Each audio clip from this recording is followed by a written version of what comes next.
तारीख को 10 बजे मारपीट की कुछ घटना घटी, उस पर आपके और आपके फैमिली पे आरोप लगा, तो कितनी सच्चाई?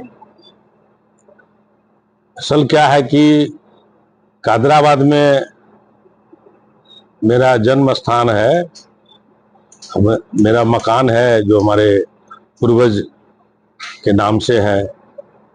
उसमें हम लोग 3 भाई हैं, एक बहन है। तो बड़े भाई को भी 3 कमरा, लेटरिन बाथरूम किचन मिला हुआ है। छोटे भाई को भी लेटरिन बाथरूम किचन कमरा मिला हुआ है।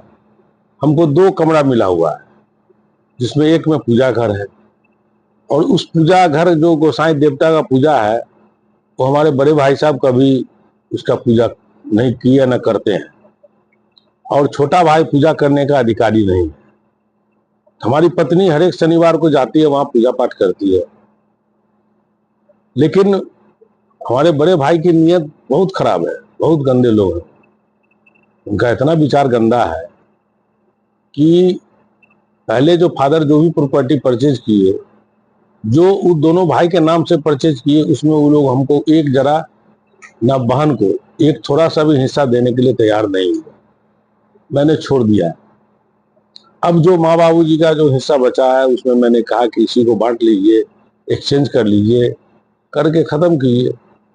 उन्होंने नहीं माना, तो वो चाहते हैं जबरदस्ती मेरे घर को कब्जा कर ले। हमारी पत्नी जाती है, हम तो बहुत कम जाते हैं हैदराबाद। मेरा घर है, और उस घर में से अगर कोई सामान हम लाते हैं, उस घर में अगर हम दूसरा दरवाजा खोलते हैं, इससे दूसरे भाई को क्या आपत्ति होना चाहिए?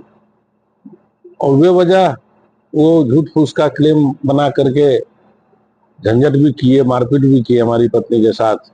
मैं तो अपने निवास स्थान दिल्ली मोड़ पे ही रहता हूं और वहीं था, मैं तो गया भी नहीं था।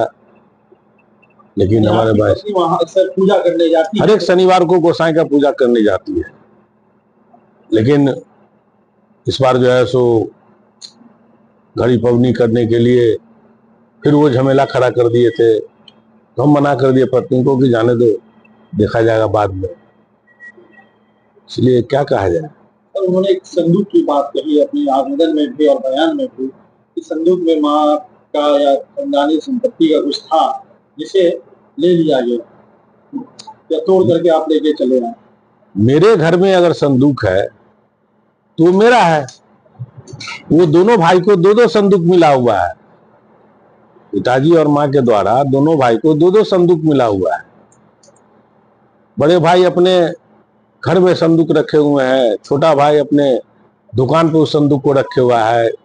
और जब 2007 में इनकम टैक्स की छापेमारी जब हुई थी, तो मैं ही सभी चीज का केस का जो है सो सारा हिसाब किताब मैंने दिया था आयकर विभाग को, और उस केस को मैंने खत्म भी कराया।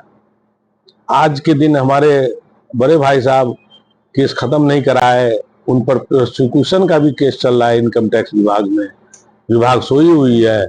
नतीजा है कि हम लोगों का जो कुछ डॉक्यूमेंट है, कुछ ऑर्नामेंट्स है, विभाग नहीं दे रही है कि जब तक सब लोगों का केस खत्म नहीं होगा तब तक नहीं मिलेगा। और शायद आयकर विभाग कब जागेगी पता नहीं। कब से ये बात चल रही है? ये तो जब माँ बाबूजी गुजर गए, तो उन लोगों के उसके पहले से ही हमारे भाई साहब उन लोगों को पावरलेस कर दिए, मदर फादर को। मैं 2008 में घर बना के अपना यहाँ दिल्ली मोड़ पे चला आया। अपना शांति से मैं यहाँ रहता हूँ। दोनों भाई वहाँ छोटे बड़े जो रहते हैं अक्सर लड़ते रहते हैं, मैं जाके उन लोगों को शांत कराता हूँ। इस बार मैंने भाई साहब को कई बार रिक्वेस्ट किया, समाज के, मोहल्ला के, हमारे पूरा परिवार के तरफ से बैठक हुई, 1 नहीं 2-3 बार।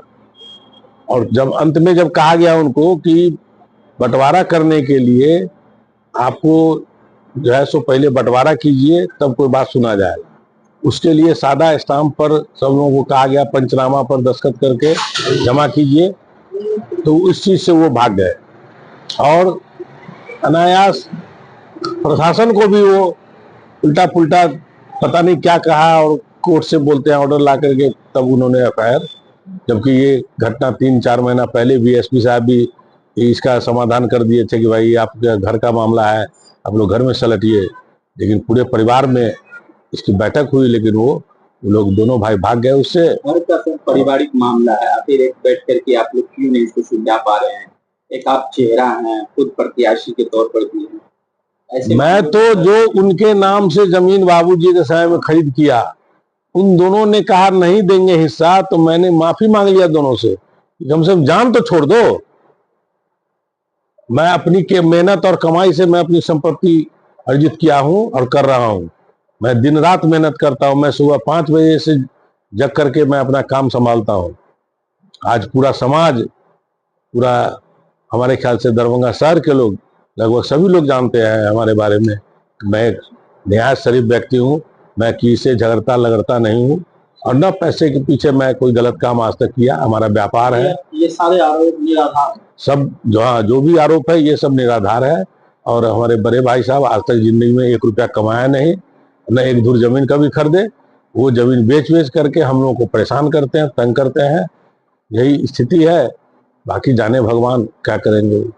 14 मई 2025 को हमारे घर में वीआईपी के राष्ट्रीय उपाध्यक्ष बद्री पूर्वे ने अपने पत्नी सविता रानी पूर्वे और पुत्र राजा राम पूर्वे के द्वारा और अपने जो गुंडा तत्व है उन लोगों के द्वारा जो है घर में तोड़ फोड़ करके और हमारे संदूक को काट के कटर से कटवा के और करोड़ों का सोना चांदी का जेवरात लेकर चले गए।